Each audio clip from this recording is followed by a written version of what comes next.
teew fii ci waxtu wi ci Soir d'info semaine bu bees ñu àndaat rek nu ñu koy defee ànd ci wàllu actualité waxtaan ci ay ponk waaye bi la yoon xam naa benn ponk lay doon mu soxal taw yi nga xamante ne ni wàcc na ci réew mi ci week-end bi ñu génn mu nekk nag loo xam ne jur na ay lorange ci gox yu bëri dinañ taxaw nag waxtaan ak suñuy gan ci li nga xamante ne mooy plan Orsec bi nga xam ni président Macky Sall déclenché na ko leneen itam di programme décennal de lutte contre les inondations bi mu lancé woon atum 2012 lépp ngir xeex inondation yi lañ ci jot a def ci koppar lan la ñu def sur le terrain fan lañ ci toll lan moo des waxaale it ci suñuy dëkkuwaay ndax am na solo loolu yëpp dañ ci ànd ak honorable député Abdou Sané député la woon tey nag mu ngi yëngu en tant que environnementaliste nekkit géographe jiite association bi nga xamante ne ni mooy xeex lépp luy catastrophe ci biir Afrique bu ko defee gannaaw 20h bi ñu gën a yaatal ak moom ci fànn boobu pàcc bu njëkk bi bu ñu jàllee ci xibaar yi ba nopp moo xam wolof ak français ñu daal di ñëw ba tey ci wàllu collectivité locale yi seen i taxawaay it ñoom itam ci xeexu mbënn mi ñuy ànd ak Amadou Sène Niang mi nga xamante ne expert la en décentralisation nekkit porte-parole bu maire bu Rufisque nekk conseiller municipal man xam naa portefeuille yu bëri na la ma jotoon listé ci essai bi nga bindoon xaw ma ndax yaa ngi koy bàyyi xel indiloon nga ñu ko fii ci plateau bi et si on parlait de chef ci wàllu leadership ak ci wàllu écologie Amadou dalal jàmm ci plateau bi. jërëjëf Ndeye Arame maa ngi lay nuyu di la ziar daaw si waxtu wi nga ma fi oowoon. di nuyu suma frère le Rufisquois Pape Djibril fan yee ñëw na Tëngéej ñu def benn rencontre bu am solo sur les marchés publics ouverts. D'accord. Avec l'ONG 3D may nuyu téléspectateurs yëpp ak TFM groupe bi yëpp maa ngi leen nuyu si kaw ba si suuf. jërëjëf Amadou da ngaa tardé. waaw xam naa gan moom dañ koy ganale waaye da ngaa tardé ndax yow lañ doon xaar mais garaawul xam naa fa nga jóge moo am ndox du ñàkk dinañ ci dellusiwaat. Pape maa ngi lay ziar. di la delloo ziar bu baax soxna Aram di nuyu Amadou di ko gërëm bu baax et puis li mu wax xam naa ne loolu foofu la ñuy tàmbalee waxtaan bi ndax nee na waxtu wi ci daaw nga ko fi woowoon xam naa ba moytu pour les mêmes problèmes donc di profité ci antenne bi tamit di jaale ñi nga xamante ni yëpp ñàkk nañ seen i mbokk ci mbënn mi ak ñi nga xamante ni yëpp boobu ba tey ñoo ngi ci biir ndox mi tamit mu nekk situation yu difficile te daanaka amul benn région boo xamante ni épargné na ko ñuy leen di bàyyi xel bu baax di ñaan sunu borom mu woyofal ko te ñi ci war a taxaw yëpp taxaw ci. amin amin yaa rabbi Amadou daaw ci waxtu bi est-ce que taw yi tolluwaay bii la amoon mais ma damay bëgg taxaw si lenn est-ce que am nañu habitude ñun di def évaluation post catastrophe bu ñu ko sañee wax noonu dara day am. ñu am lu ñu ci investir am effort yu ñu def et tout mais loolu bu ñu ci génnee ndax dinañ faral di natt di xoolaat la ñu jot a def la des ak li nga xam ne war nañ ko mën a rectifier balaa dara di ñu dabar. bariwul luñ koy def mais am na lu jiitu loolu Aram di jiitu loolu mooy dogaale catastrophe mais fexe ba waajal sa bopp préparer sa bopp ba bu catastrophe ñëwee mu bañ la gaañ. te tey jii si tey je crois àdduna bépp am na mbënd. fépp ba Kaaba ga. ndox maa nga fa. donc c'est partout xam nga fu nit ñi rawante ci capacité à endiguer la catastrophe foofu mooy suñu problème malheureusement c'est pas toujours on n'est pas toujours au rendez-vous daaw ci heure bi laa fi ñëwoon le ministre de l'intérieur daaw ci waxtu wi la ñëwoon Tëngéej tey fa la ñëw tey mu nga fa def na Dakar Pikine Guédiawaye Rufisque même chose c'est où se trouve le problème. léegi lan ngeen di xaar ci plan Orsec bi nga xamante ni tey jox nañ ko dogal ngir mu dérouler. plan Orsec plan ponctuel la damay taxaw tuuti si li nga xamante ni mooy assainissement sur Rufisque dafa nekk problème bu garaaw a garaaw xam nga ville de Rufisque état ñëwoon na fa en 99 ñu def un plan d'assainissement des eaux pluviales pour 15 milliards je me rappelle bien en 99 sous Mbaye Jacques le conseil municipal n'avait pas approuvé le plan proposé par l'ONAS xamoo 96 le président Abdou Diouf tey l'anniversaire waaw on lui a posé la question quelle est la première priorité du Sénégal il a dit c'est l'eau on lui dit quelle est la deuxième priorité du Sénégal mu ne c'est toujours l'eau ñu ne ko la troisième priorité du Sénégal mu ne c'est encore l'eau est au cœur de nos problèmes maintenant si la ñu créé SDE SONES ak ONAS pour ñu régler problème yi ONAS avait la charge de programmer def li nga xamante ni mooy yan pexe la ñu war a jaar pour tout ce qui est eaux usées eaux pluviales ñu gérer ko. Si Rufisque ñu proposé woon ñu benn plan d'assainissement des eaux pluviales nous PAEP.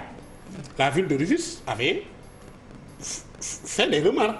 D'accord. wax ni lii baaxul ñu continuer persister def au finish construction canal central bi mooy canal bi nga xamante ni moo jaar buntu passage à niveau 2900 millilitres construction canal de Diokoul 1000 millilitres. ñaata point lañ digge woon ne dañ koy def. réhabilitation 4 la réhabilitation du canal de l'Ouest 2600 millilitres avec station de pompage réhabilitation du canal Baudouin bi jaar à côté de la Sénélec ak station de ba 2016 99 ba 2016 benn muy canal Daaru Rahman la ñu def te yeggul 1999. ba léegi ba 2016 maa ngi wax waa ONAS ñu may déglu. amul lenn lu si yegg bi nga xamante ne mooy canal central bi canal de l'Ouest bi dañ ko waroon rétrécir wàññi ko. nee na dañ koy wàññi volume bi mu mën a capacité def canal Daaru Rahman mu dagg canal bu ba 2016 yeggul donc tey jii ñu dolli si l'autoroute à péage tey Daaru Rahman Diorga Guy Àjjana kenn la woon Colobane pour terre bi. ak sant yàlla. ak sant yàlla ak Ndargu Ndaw terre bi la ñu fekkoon station de pompage ou d'épuration yi ñu defoon Castor bi ñu def terre bi ñu déjjri teg fële nanguwuñ ko dox dugal si patrimoine ONAS. te boo xoolee les recommandations xam nga Pape Djibril dans 6 mois toute la communauté internationale va se trouver au Sénégal on va faire le 9e forum mondial de l'eau du 22 au 27 mars 2021 dans 6 mois question yooyu ñu ngi tegu ba tey Sénégal amaguñu capacité de maîtrise de l'eau et c'est ça le problème les gens vivent dans le calvaire les gens vivent et quelle est la place des collectivités locales dans tout cela ñun am nañ plan d'assainissement am nañ un plan de développement urbain durable Oumar Cissé c'était le président du conseil c'est ça le problème Oumar Cissé wax na ko fi démb docteur Oumar Cissé ma koy nuyu au passage maire daaw dañ def plan de développement urbain durable mais notre responsabilité dans le financement elle est presque nulle parce que li koy defar c'est des milliards. Oui, l'État a dit que moom def na ci 767 milliards plan décennal. Est-ce que le plan décennal a pris en compte les plans directeurs d'assainissement des collectivités territoriales? Est-ce que les plans d'urbanisme, les plans de directeurs d'urbanisme détaillés ont été réalisés par les collectivités locales? Est-ce que ça a été pris en compte dans le plan décennal? Donc xam nga fii dama ragal dañuy naxante quoi. plan bi dafa waroon nekk condensé des différents problèmes mais bu fekkee ay nit ñooy toog ci kaw même boo leen waxee le TER bi ñu koy defar on a écrit on a alerté def nañ ay réunion wax ñu nañu lii la ñuy def le directeur des services techniques de la ville Adama Niang mu mooy dóor on a fait des correspondances aux responsables de l'APEX ne leen li ngeen def Tëngéej baaxul. ñu dëgër bopp tey jii Colobane ñu ngi patauger dans les eaux et c'est lamentable xam nga bëgguma di ñëw fii di wax di merme di jooy Tëngéej sal tout le temps dama bëgg bu ma fii ñëw ñuy ree mais c'est écœurant li suñu population yi di dund. c'est écœurant. non en fait li ma bëgg a wax rek mooy soo jooyee sax yell na parce que am na ci ñoo xamante ni non parce que am na ci ñoo xamante ni très sincèrement boo gisee vidéo yi daw di nga ci sa yaram day daw mais responsabilité kenn ku ci nekk moom moo ci am solo te on parle di ONAS rek la ñuy faral di wax lu bëri. ONAS am na ci responsabilité. waaye fi mu ne nii boo xoolee cadrage institutionnel la ñu gën a am ci wàllu inondation xamuñu fi mu ne nii qui doit gérer les inondations amul supérieur hiérarchique boo xamante ni tey ci moom ngay ADM daf ciy intervenir ONAS dafay intervenir il y a une direction générale de prévision des inondations boo xamante ni dafa am nga jëlaat AGEROUTE tamit daf ci nekk exact le ministère de l'urbanisme qui est absent du débat te ma doon le cadre juridique exactement tey jii il faut harmoniser et le code de l'urbanisme et le code de l'assainissement et le code de l'eau léegi nag loolu su amee ba et le code de l'environnement et le code des collectivités territoriales léegi loolu su amee boo ko harmoniser wul mais ku nekk da ngay taxaw def li nga Alors ça relève de l'État. exactement donc je pense que il faut une mission de correction déjà ci cadrage institutionnel bi soo paree ci loolu ba nga xamante ni liggéey nga ci loolu ba pare nga léegi nag nga xool la décentralisation ñàkk une décentralisation bu mat sëkk moo tax Amadou Sène ñëw fii tey di kii parce que lii tey jii mooy dafa wax ne li mu wax dafa grave mooy dañoo tënk seeni soxla ne dañ leen koy fajal mais boole wuñ leen ci bañ koy nas mais buñ la ci boole parce que tey jii boo xoolee Tëngéej problème bi mu gën a am mooy la morphologie de l'espace ndox mi fa mu doon jaar mënatu fa jaar dem foo xamante ni waru fa dem bëri na population yoo xamante ni tey li ñu lay wax mooy ñun daawuñu am ndox inondation plus avancée de la mer. Exactement. te amoon nañu également plan bu ngeen dippee xaw ma programme Dakar Gate. je me souviens. oui c'est des réponses di Boun Abdallah Dionne waxoon nañu koy intégré moo tax li ñu la bëgg a laaj foofu mooy du point parce que fi mu ne nii ci wut solution la ñu nekk parce que tout ce qu'on peut reprocher aux collectivités locales xam nga tey jii même boo xoolee Caterina buy ñëw da ngay gis localités yi da ngay gis mairie de ville yi yu mag yooyu dañuy def communication bu mag xam nga ñëpp waxoon nañ ne ndox mi dina bëri météo waxoon na ko et c'est à ce niveau là où les collectivités locales aussi doivent assumer leurs responsabilités wax ne ñun de da ngeen ñoo dénk nangam mën na am hivernage a ngi ñëw lu ngeen mën a fat leen ko lu ngeen mën a musal leen ko parce que ndox mi dina ñëw te amuñu ci solution ngeen wàcc ak population yi ngeen situer seen responsabilité dans cette affaire là moo tax man li may laaj mooy aujourd'hui ci wutum solution en termes de réforme fan ngeen jàpp ne fa nañ war a soppar ñi ci texte yi ba nga xamante ni dina leen jox doole ji ngeen war a am ba mën a assumer pleinement seen responsabilité. jërëjëf c'est important li nga wax noonu am na si loo xam ñu ngi koy def. mooy le curage des canaux. bàyyil curage am. non c'est important gis nga yenn zones yi ñuy jot a curé. ki nga tënkee coow li. mais maire yëpp curage la ñoom Abdoulaye Baldé curage lay wax. oui mais attends. dama koy yamale. parce que seen doole ci curé la toll. bu ñu yamee ci texte yi leen jox ci code général. mais nan la ñuy def. c'est-à-dire que man. maa ngi ñëw ci yow. non xam nga lu foofu li tax may kii parce que c'est des méthodes. d'une autre époque. non c'est pas d'une autre époque. xam nga le curage est important il faut pas sous-estimer le curage. mais nan la ñuy def ba mbalit du fa dugg ba muy ajoo curé. waaw mais mbalit bi xamoo lenn xamoo dafa am benn distinction. bu ñu deful ci réseau eaux usées. ak réseau eaux fluviales. dafa am benn système unitaire bu mujjee am parce que même mbalit tax dañ ko fay def. loolu beneen terewul les collectivités locales.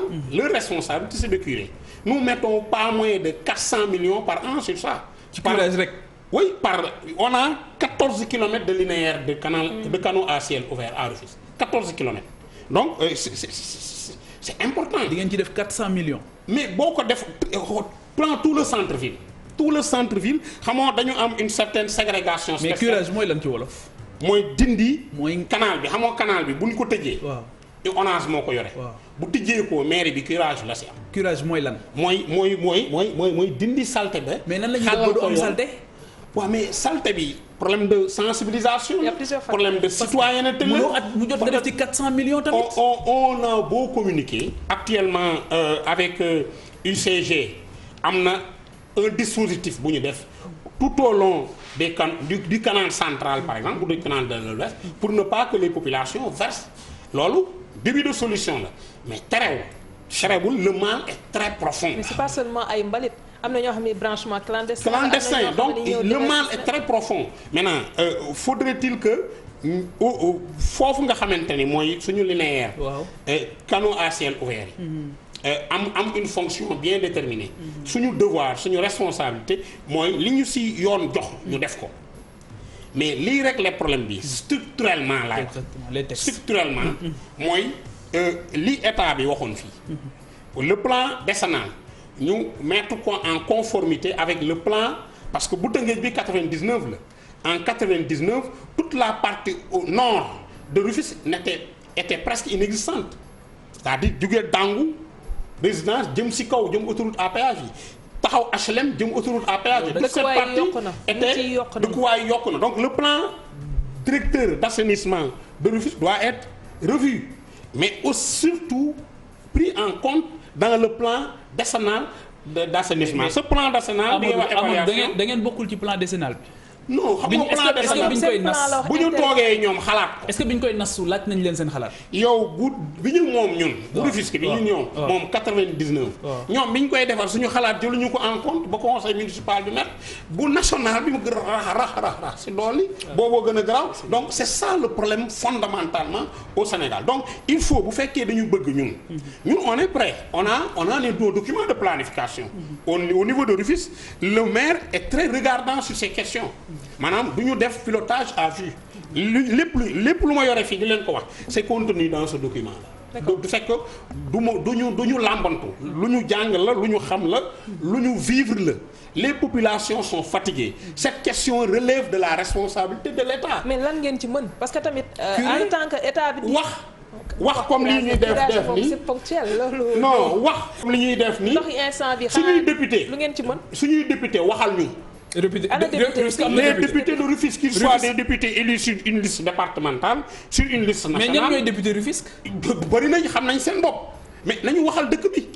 parce que bu fekkente ni li ñu war a def yëpp defuñu ko li état bi war a def si Tëngéej defuñu ko le directeur de l'ONAS s'est permis même de dire bërki démb seen si xaw ma jàkkaarloo xaw ma ne way tunnel bi réglé nañ ko Rufisque n'a plus de problème certains journalistes sont allés jusqu'à dire que way Tëngéej amatu leen problème de mais arrêtons de jouer avec les populations. nee na daaw benn fas lañ fa engloutir te ren. parce que mais bii defar tunnel nit dafa faatu non. un secouriste de waaw ma koy jàllee Dame Diop Diagne c'est des jeunes et j'en profite pour féliciter toute cette jeunesse rufisquoise qui se lève tous les jours pour être aux côtés des populations avec la municipalité j'en profite pour féliciter nos agents de la DST yi nga xamante ni bés bu jot suba ngoon sous la conduite de le directeur Adama Niang ñu ngi ci terrain bi du curé mais loolu doyul il faut que état bi nga xamante ni responsabilité mooy defar Sénégal bu fekkee plan décennal bi 2012 ba 2022 di waaji